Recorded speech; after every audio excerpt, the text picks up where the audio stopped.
Bonjour à tous et bienvenue sur la chaîne. Donc j'espère que vous allez tous bien et que vous avez passé tous d'excellentes fêtes de Noël.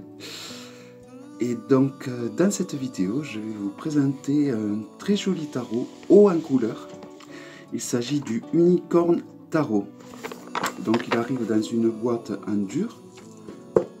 Voilà. Sans code barre.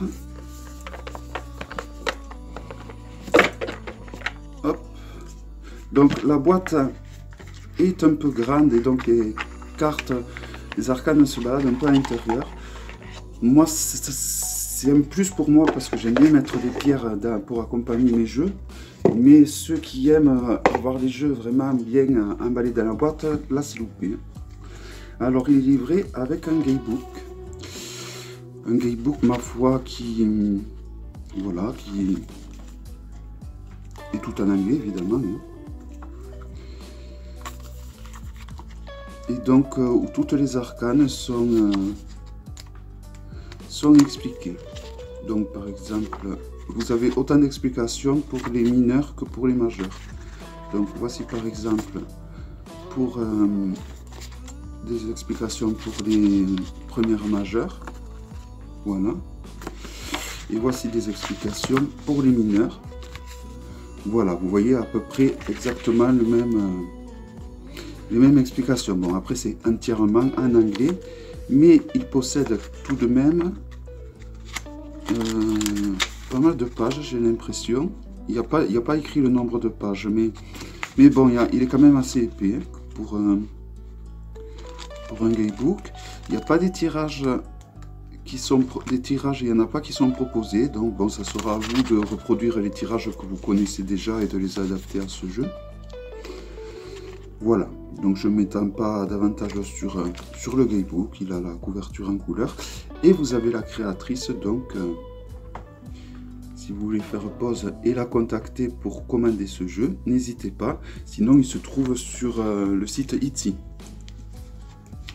Donc voici le dos des arcanes que je trouve vraiment magnifique et qui me fait penser à un oracle que je vous présenterai à la suite de ce jeu.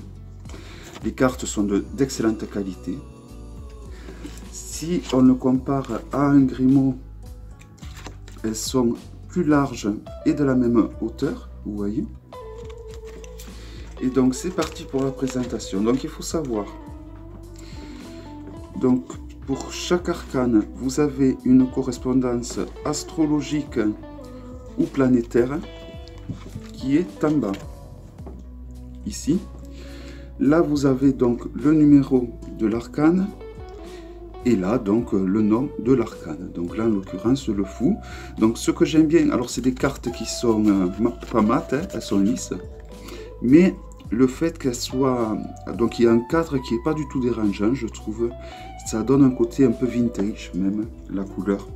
Et alors, après le fou, chaque arcane est représenté par un personnage mythologique. Et donc, vous avez le nom de l'arcane en bas, donc là, le magicien, et en dessous, le nom du personnage mythologique. Voilà. Voilà, donc c'est pour ça que c'est un jeu qui me plaît beaucoup, car je me passionne, j'aime les mythologies. Et donc, ce jeu... La force de ce jeu est qu'il englobe toutes les mythologies connues à ce jour. Donc là, nous avons Kali, la déesse de la destruction hindoue. Là, on part en Égypte avec le Sphinx. Pour le hiérophante, je pense que ça doit être, je connais pas, hein, Voodoo Warlock, ça doit être une déesse africaine, j'imagine. Vous avez également des créatures de l'imaginaire, comme Dracula, là en l'occurrence une succube, qui représente l'arcane de l'amoureux. Le centaure, pour la mythologie grecque.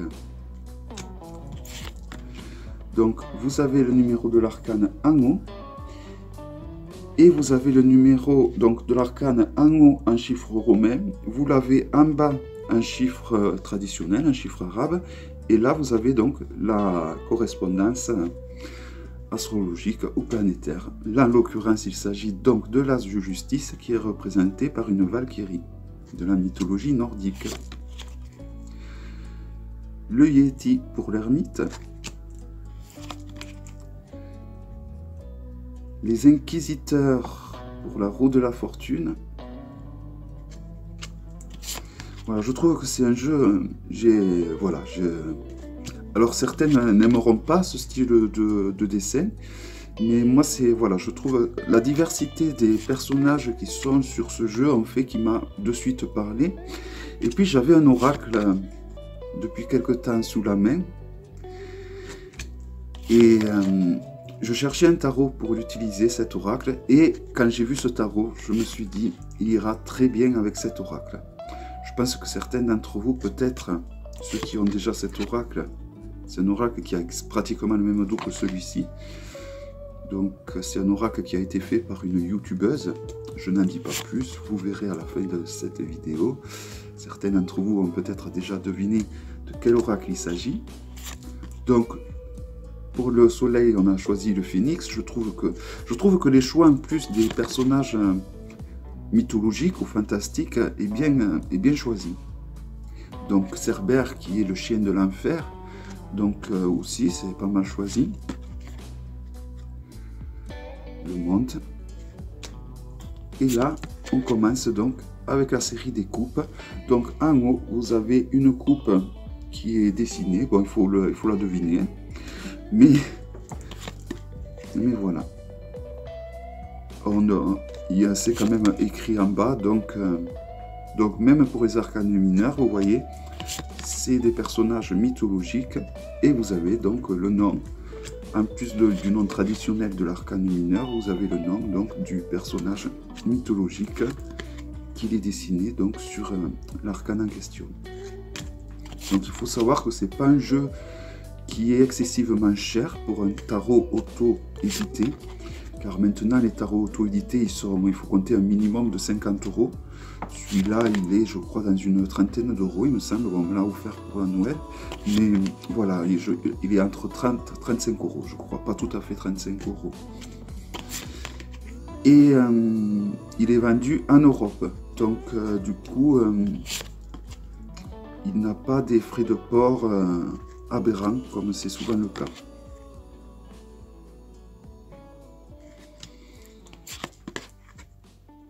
Et voici pour le roi de coupe. Donc là, nous arrivons maintenant au denier.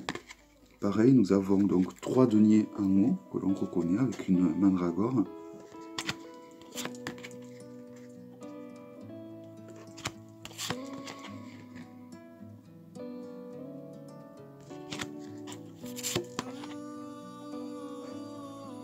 Donc, je le découvre un peu en même temps que vous parce que parce que ce jeu était, pour pas le mettre dans le désordre et devoir le remettre dans l'ordre, je l'avais regardé, mais bon, je l'avais pas encore utilisé. Et donc, il me tardait de vous faire cette review pour pouvoir enfin l'utiliser.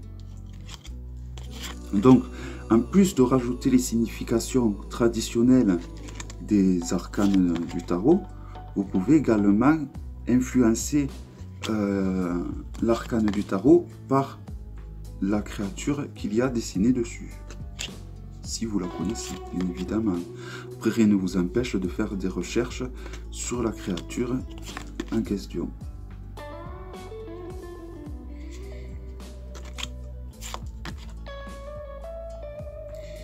Et voici pour le roi de denier. Alors ensuite, nous passons à la série des bâtons, avec l'as de bâton, le 2 de bâton avec les cyclopes. Donc il y a pas mal de il y a beaucoup de personnages que je connais, mais il y en a également pas mal que je ne connais pas, je dois vous avouer.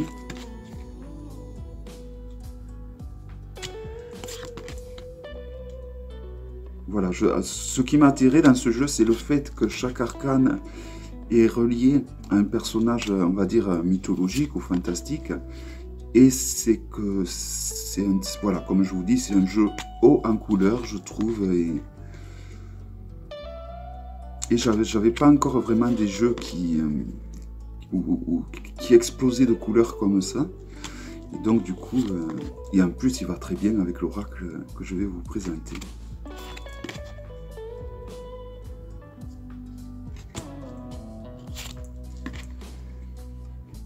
Lilith pour la reine des bâtons et Anubis pour le roi de bâtons.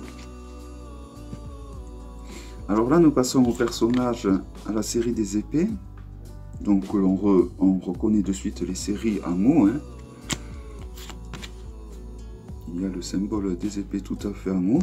Et vous avez toujours le nom classique, Sword, des épées en bas.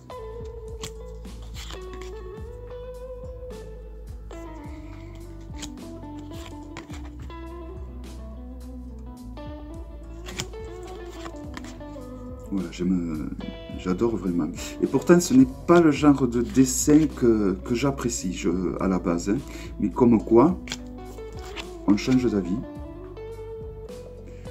Et je pense que c'est un jeu que je vais pas mal utiliser, en l'occurrence avec l'oracle en question.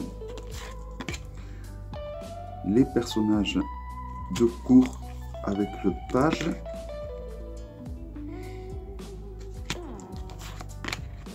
Le cavalier, l'Amazone pour la reine et le viking pour le roi. Voilà, donc je vous remontre le dos. Et l'oracle en question, évidemment, c'est l'oracle de Sceaux, qui est un oracle, donc je cache le petit mot gentil que l'on m'a fait, voilà, avec un certificat d'authenticité, qui est un oracle qui, je trouve, est très proche de ce tarot. Alors, regardez déjà le dos. Voilà, les deux dos sont vraiment très colorés. Bon, l'oracle de Sceaux en est davantage. Hein, mais, donc, l'oracle de Sceaux, je vais vous... Les cartes sont de très très bonne qualité. Tout comme celui-là. Hein, rien à redire. Hein. Hop là, des cartes volantes, ça faisait longtemps. Donc voilà, alors le plus de cet oracle, je trouve, c'est que il est très très très facile à prendre en main. Alors vous voyez, vous avez un titre sur cet oracle et je trouve que les dessins sont très parlants. Et avec le titre qui est associé, voilà, je trouve qu'ils sont très parlants. Et je trouve que les dessins vont bien avec donc ce tarot, qui est le tarot Unicorn Tarot. Voilà, donc je ne vais pas vous présenter la totalité de l'oracle de Sceaux, car il a déjà été présenté maintes et maintes fois hein, à son époque. Bien que bon, là je suis parti pour, j'ai l'impression. Mais voilà, je trouve que ces deux jeux vont très très bien ensemble, car c'est deux jeux voilà, qui ont les mêmes atouts en fait, une explosion de couleurs. Et donc du coup, donc déjà je suis content parce que bon, l'oracle de Sceaux a été créé par Solveig et donc il vient de quelqu'un qui est devenu une amie très proche que j'aime beaucoup. Et voilà, et le fait qu'une amie, une amie nous offre son jeu, on est toujours attaché à ce jeu et voilà quoi. Et c'est vrai que ce jeu, du moment que j'ai eu ce jeu dans mes mains, je me suis dit, il mérite d'avoir un tarot digne de ce nom. Et je trouve que ce tarot, donc Unicorn Tarot, est vraiment parfait. Donc je trouve que la force de l'oracle de Sceaux est justement qu'on peut s'approprier ce jeu très facilement. Les dessins sont simples, mais sont très percutants, très parlants. Et voilà, je trouve que c'est... Je trouve vraiment qu'il est très bien. Et comme vous voyez, il est rempli de couleurs. Donc là, nous avons le papillon, qui est un petit peu la marque de fabrique de notre Sceaux international. Voilà, donc c'est un jeu que je garderai toujours auprès de moi. Hein.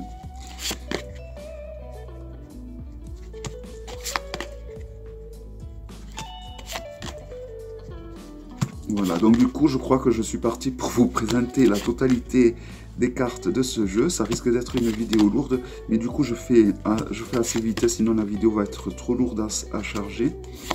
Donc, j'aurai la fibre dans un an. Donc dans un an, je vous proposerai de très longs tirages, je pense, astrologiques. Et peut-être qu'en début d'année, je vous proposerai donc de simples tirages à 1 ou 3 arcanes maxi, parce que je ne peux pas faire plus, car j'ai un débit trop faible. Et lorsque je fais des tirages, faire des tirages qui fassent que 10 minutes, je sais pas. Chez moi, les tirages ils font une moyenne d'une demi-heure, et le problème c'est que je peux pas charger des tirages comme ça tout. C'est trop long. Et donc là, je vois que la vidéo déjà elle est à 15 minutes. Donc le top, ça serait que je finisse bien avant 20 minutes. Ça va être le cas. Voilà. Donc la force de ce jeu est que quand même, il y a des mots-clés comme il se fait de plus en plus. Hein. D'ailleurs, Solveig a été fait partir des premières à avoir écrit les significations des cartes sur d'autres cartes, chose qui est très pratique. Vous avez un tirage qui est proposé. Voilà. Donc j'espère que cette vidéo vous aura plu. Et donc je vous dis à très bientôt pour une prochaine vidéo. Donc quand même, je vous redis le nom. Il s'agit du Unicorn Tarot. Et la créatrice de ce tarot, eh bien, il n'y a pas écrit son nom. Donc c'est dommage. J'aurais aimé quand même vous le dire. Donc la personne qui a fait ce jeu est en photo derrière le guidebook. Voilà. J'espère que cette vidéo vous aura plu et je vous dis à très bientôt pour une prochaine vidéo. Bye bye et portez-vous bien.